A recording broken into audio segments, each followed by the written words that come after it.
Hello नमस्कार दोस्तों, स्वागत है आप सभी का मैथ की इस प्रैक्टिस क्लास में। तो ये आज की हमारी दूसरी क्लास है दोस्तों, और ये सभी एग्ज़ाम के लिए बहुत ही महत्वपूर्ण है। RPF, NTPC, railway, LP technician या एसएससी जीडी की तैयारी कर रहे हो दोस्तों, तो सभी के लिए बहुत ही महत्वपूर्ण क्लास होने वाली है। और ये सारे क्वेश्चन जो हम करेंगे ये सभी प्रीवियस ईयर में आए हुए क्वेश्चन होंगे। तो इसी तरीके से दोस्तों हम सारे प्रश्न करेंगे और इसी तरीके से लेवल को भी हम बढ़ाते चलेंगे। तो आप किसी भी एग्ज़ाम की तैयारी कर रहे हो, इनमें से सभी के लिए महत्वपूर्ण क्लास होगी। तो चलिए देखते हैं पहले क्वेश्चन से। आपको क्वेश्चंस को बिल्कुल ध्यान से पढ़ना है और जो क्वेश्चन समझ में ना आए उसे आप नोट ज़रूर करें। देखिए पहला क्वेश्चन है दोस्तों कि ए एक कार्य को 30 घंटे में पूरा कर सकता है एवं बी उस कार्य को 24 घंटे में पूरा कर सकता है। यदि दोनों एक साथ कार्य करें तो कितने घंटे में कार्य पूरा होगा। तो ये टाइम एंड वर्क का बिल्कुल आसान सा क्वेश्चन है। देखिए ए कितने दिन में कर रहा है, 30 घंटे में पूरा कर रहा है। बी कितना टाइम ले रहा है, तो बी दोस्तों 24 घंटे का टाइम ले रहा है। अब हमें क्या करना है कि इन दोनों का एलसीएम लेना है, और इन दोनों का एलसीएम ही टोटल कार्य होगा। जो टोटल काम है इन दोनों का एलसीएम ही होगा। तो कैसे हम इनका एलसीएम लेंगे, देखिए ये 30 है, ये 24। तो एक तो सीधा तरीका होता है दोस्तों कि हम गुणनखंड विधि से एलसीएम इनका निकालें, या अगर आपको पहाड़े आते हो तो 24 का आप पहाड़ा पढ़िए और 30 का भी पहाड़ा पढ़िए। जब दोनों एक ही संख्या पर काटेंगे तो वही हमारा एलसीएम होगा।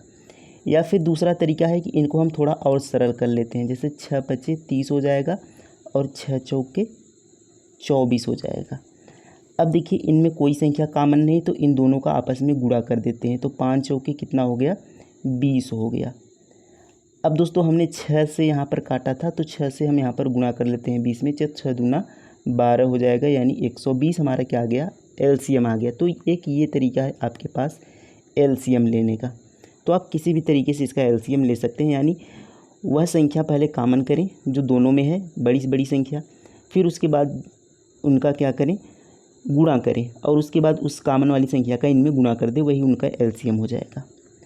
अब देखिए 30 से काटेंगे तो 3 चौके 12, 4 बार में 120 कट जाएगा। 24 से काटेंगे तो ये 24 पंजे 120 होता है, 5 बार में कट जाएगा। अब कहा है कि दोनों साथ में यदि काम करें, तो दोनों साथ में काम करेंगे तो कितनी क्षमता, उनकी कितनी क्षमता से करेंगे। तो देखिए 30 जो ए की क्षमता आई है वह 4 आई है, बी की क्षमता आई है 5 आई है, दोनों की क्षमता जोड़ देंगे तो दोनों की क्षमता 5 4 9 हो जाएगी। तो टोटल हमारा काम है 120 और 9 की क्षमता से करना है। तो भाग करेंगे तो 9 एकम 9, कितना बचा, 3 बचा, हो गया 30। अब 30 में 9 का भाग करेंगे तो 9 के 9, 9 त्रिक 27 होता है। अब देखिए हमें यहाँ पर पूरा सॉल्व करने की ज़रूरत नहीं है, इसके बाद दशमलव संख्या आएगी। तो 13 दशमलव कौन सी संख्या है इनमें, तो देखिए सभी 14 15 16 है, केवल एक ही है ऑप्शन नंबर ए, और ये हमारा क्या हो गया, राइट आंसर हो जाएगा। तो ऑप्शन नंबर ए इसका करेक्ट आंसर हो जाएगा। तो इस तरीके से हमें एग्ज़ाम में क्वेश्चंस को करना है, यानी पूरा क्वेश्चंस कभी कभी हमें सॉल्व भी नहीं करना पड़ता, वहीं से हमें पता चल जाता है कि यही हमारा आंसर है। तो ऑप्शन से भी आपको यहाँ पर ध्यान रखना है। तो उम्मीद है आप सभी को ये समझ में आ गया होगा, और एलसीएम कैसे निकालेंगे ये भी आपको समझ में आ गया होगा। नेक्स्ट क्वेश्चन देखेंगे। देखिए अगला प्रश्न है दोस्तों यहाँ पर सिंपल इंटरेस्ट का, यानी साधारण ब्याज का। तो साधारण ब्याज से भी क्वेश्चंस हर एग्ज़ाम में पूछे जाते हैं।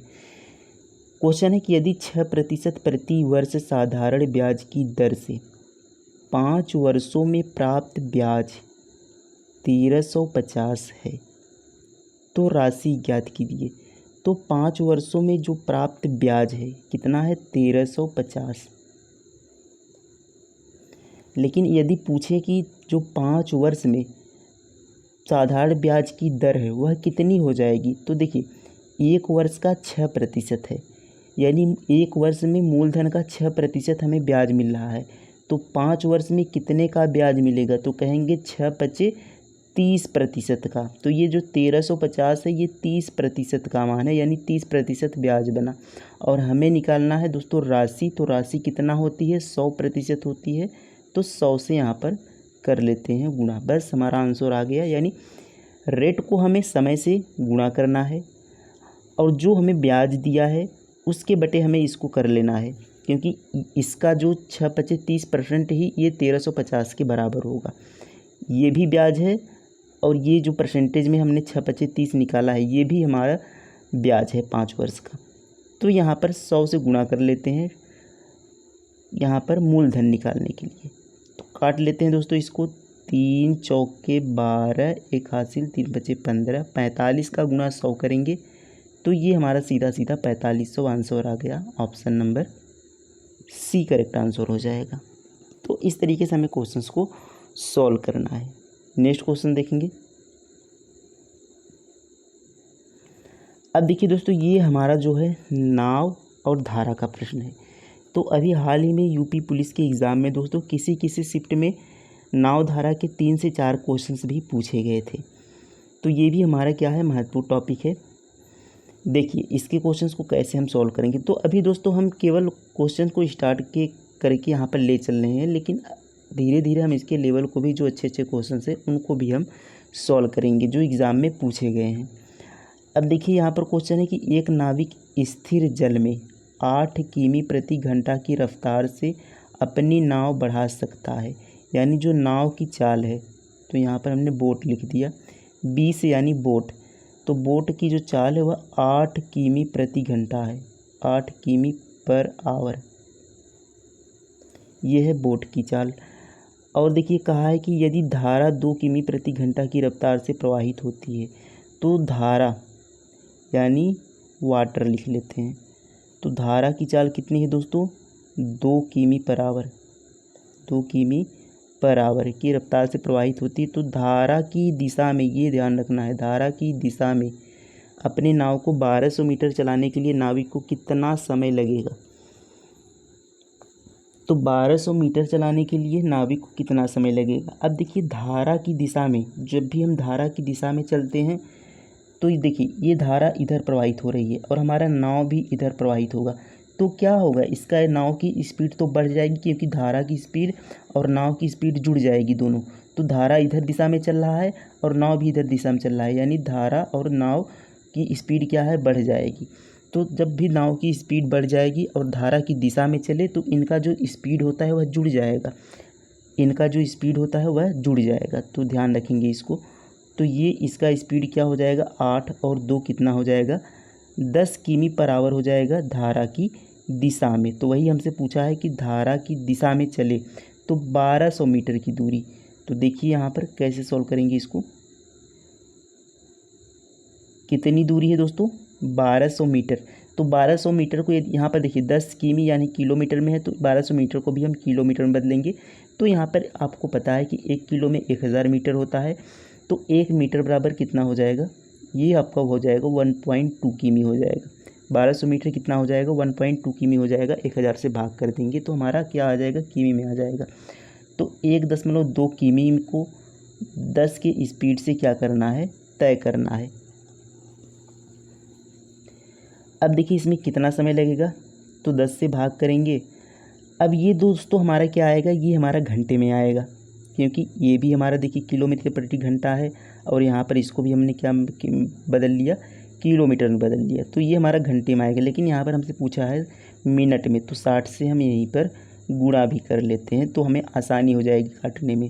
तो देखिए 0 से ये 0 से क्या हो गया, 0 यहाँ पर कट गया और 12 छंग 72 हो गया। कितना हो गया, 12 छंग 72, तो 72 और एक अंक पर दशमलव हो, क्योंकि 1.2 है तो एक अंक पर दशमलव लगा देते हैं, 7.2 आंसर, ऑप्शन नंबर ए 7.2 इसका आंसर हो गया।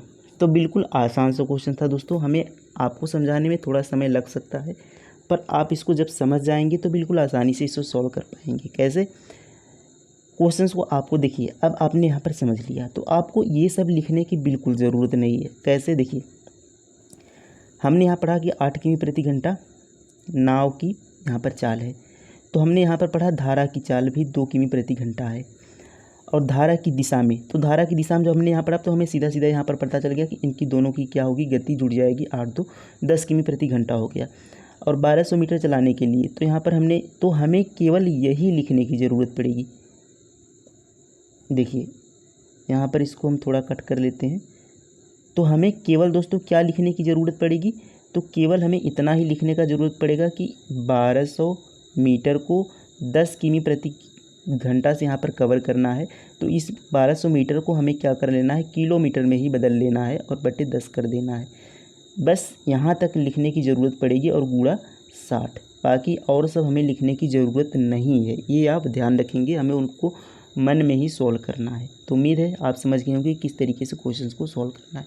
तो थोड़ा समय लग सकता है दोस्तों, लेकिन हर क्वेश्चन के पीछे आपको जो चीज़ हमने बताया उसको आपको ध्यान रखना है, ताकि आपको उसको लिखने की ज़रूरत ना पड़े ज़्यादा से ज़्यादा, और एग्ज़ाम में बिल्कुल कम समय में आप क्वेश्चंस को सॉल्व कर पाएँ। और सबसे ज़रूरी होता है दोस्तों एग्ज़ाम में अपना समय बचाना। क्वेश्चन हम घर पर लाकर सभी क्वेश्चन सॉल्व कर सकते हैं, लेकिन एग्ज़ाम टाइम में वही क्वेश्चन सॉल्व करना मुश्किल हो जाता है।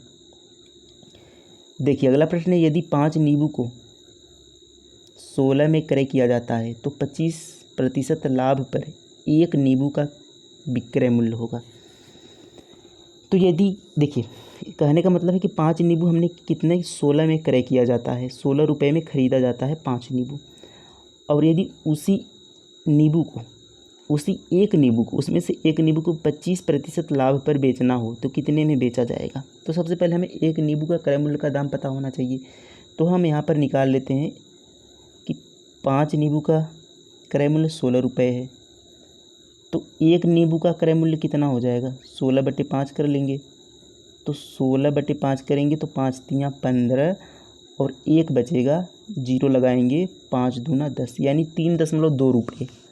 ये कितना है दोस्तों, एक नींबू का मूल्य है, तो 3.2 रुपये। अब इसको हम मान लेते हैं दोस्तों ये हमारा क्या है, 100% है। अब इस पर हमें 25% का लाभ कमाना है, तो इसे 125 में बेचना है। बस हमारा क्वेश्चन यहाँ पर सॉल्व हो गया। 25 चौके 100, 25 पंजे 125।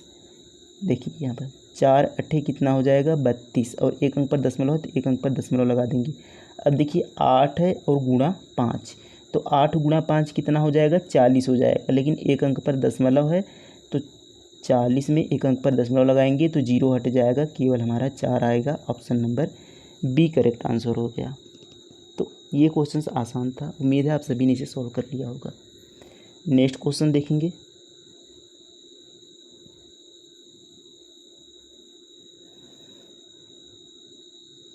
देखिए ये हमारा दोस्तों है अगला प्रश्न, और ये हमारा जो प्रश्न है वो नल और टंकी से है, यानी पाइप सिस्टम से। देखिए क्वेश्चन है कि एक टंकी में 2 नलों से पानी की आपूर्ति की जा सकती है। तो ये क्वेश्चंस भी दोस्तों नल और टंकी वाले प्रश्न यूपी पुलिस के एग्ज़ाम में ये भी 3 से 4 क्वेश्चंस आए थे किसी शिफ्ट में, तो इनको भी हमें आसान से यहाँ पर सॉल्व करना है। एक रिक्त टंकी है, रिक्त का मतलब खाली टंकी है, प्रथम नल द्वारा 1 घंटे में तथा द्वितीय नल द्वारा 30 मिनट में भरा जा सकता है। पहला नल मान लेते हैं ए है, 1 घंटा ले रहा है यानी 60 मिनट, 1 घंटे में 60 मिनट होता है। दूसरा नल बी है, 30 मिनट ले रहा है, अब दोनों मिनट में हो गए। यदि दोनों नलों को एक साथ खोल दिया जाए तो टंकी कितने समय में भर जाएगी। तो दोनों नलों की पहले हमें क्षमता निकालनी होगी और टोटल टंकी की धारिता निकालनी होगी कि कितनी लीटर पानी आ सकते हैं टंकी में। तो एलसीएम वही तरीका है कि एलसीएम ले लेंगे। तो इसमें एलसीएम देखिए हमारा 60 हो गया, क्योंकि 60 बड़ी से बड़ी संख्या है जिसमें 60 का भी भाग चला जाएगा और 30 का भी भाग चला जाएगा। तो एलसीएम हमारा वही होता है जो बड़ी से बड़ी संख्या हो जिसमें दोनों का भाग चला जाए। सॉरी, छोटी से छोटी संख्या, वह छोटी से छोटी संख्या जिसमें दोनों का भाग चला जाए। तो 60 हमारे यहाँ पर, तो 60 एकम 60, एक क्षमता आ गया, और 60 में 30 का भाग करेंगे तो 30 दूना 60, 2 क्षमता आ गया। अब दोनों का क्षमता यदि हम मिला दें तो 2 और 1 कितना हो गया, 3 की क्षमता हो गई। दोनों की क्षमता 3 की हो गई, और टोटल हमारा जो काम करना है 60 का 3 की क्षमता से भरेंगे। तो कितने समय में भर देंगे इस टंकी को, तो 30 दूना 60, यानी 20 बार में ये कट जाएगा, तो 20 मिनट में भर देंगे। Option number C correct answer हो जाएगा। उम्मीद है ये प्रश्न भी आपको समझ में आ गया होगा। देखिए अगला प्रश्न है कि एक मिश्रित उर्वरक में पोटास और यूरिया का अनुपात 5:2 है। 28 किग्रा के इस उर्वरक में यदि 4 किग्रा पोटास मिलाया जाए तो नए मिश्रण में यूरिया और पोटास का अनुपात क्या है। देखिए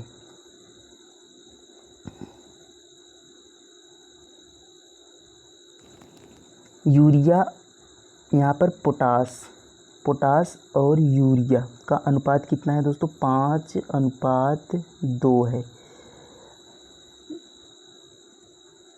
लेकिन कहा गया है कि ये कितने का है, ये 28 किग्रा का उर्वरक है। यानी ये कितने का उर्वरक है, 28 किग्रा। तो इन दोनों को जोड़ेंगे तो 5×2 7 होगा, और यही 7 बराबर कितना होगा, 28 किग्रा के। तो कितने गुना है, आप कहेंगे 4 गुना है। तो इसको भी 4 गुना कर देंगे, इसको भी 4 से गुना कर देंगे, तो 4×5 20 किग्रा पोटास है और 4×2 8 किग्रा यूरिया है। अब आगे कहा है कि यदि 4 किग्रा पोटास मिलाया जाए, पोटास कितना है दोस्तों, 20 है। 4 किग्रा और मिला देंगे इसमें, 4 किग्रा इसमें और मिला देंगे तो कितना हो जाएगा, ये हो जाएगा 24 किग्रा।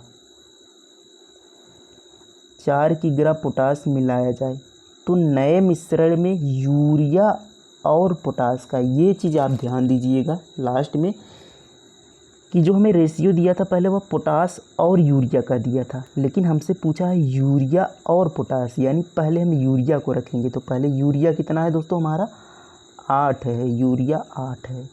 और पोटास कितना है दोस्तों, पोटास 24 है, क्योंकि हमने अभी अभी निकाला 4 जोड़कर।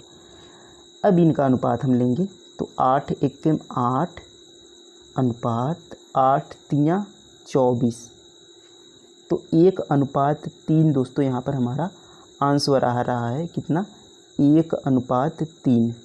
तो ऑप्शन नंबर सी इसका राइट आंसर हो जाएगा, 1:3। तो इस तरीके से दोस्तों हमें प्रश्नों को सॉल्व करना है एग्ज़ाम में। तो उम्मीद है ये सभी प्रश्न आपको समझ में आ गए होंगे, और ये सभी प्रश्न एग्ज़ाम में पूछे गए क्वेश्चन थे। तो इसी तरीके से दोस्तों हम कंप्लीट हर एक टाइप के क्वेश्चंस को कवर करेंगे, और जो प्रीवियस ईयर में आए प्रश्न हैं उन सभी प्रश्नों को हम सॉल्व करेंगे। तो उम्मीद है ये क्लास आपको अच्छी लगी होगी। कैसी लगी क्लास कमेंट में ज़रूर लिखेंगे। मिलते हैं अगले टेस्ट में। थैंक यू, धन्यवाद, जय हिंद।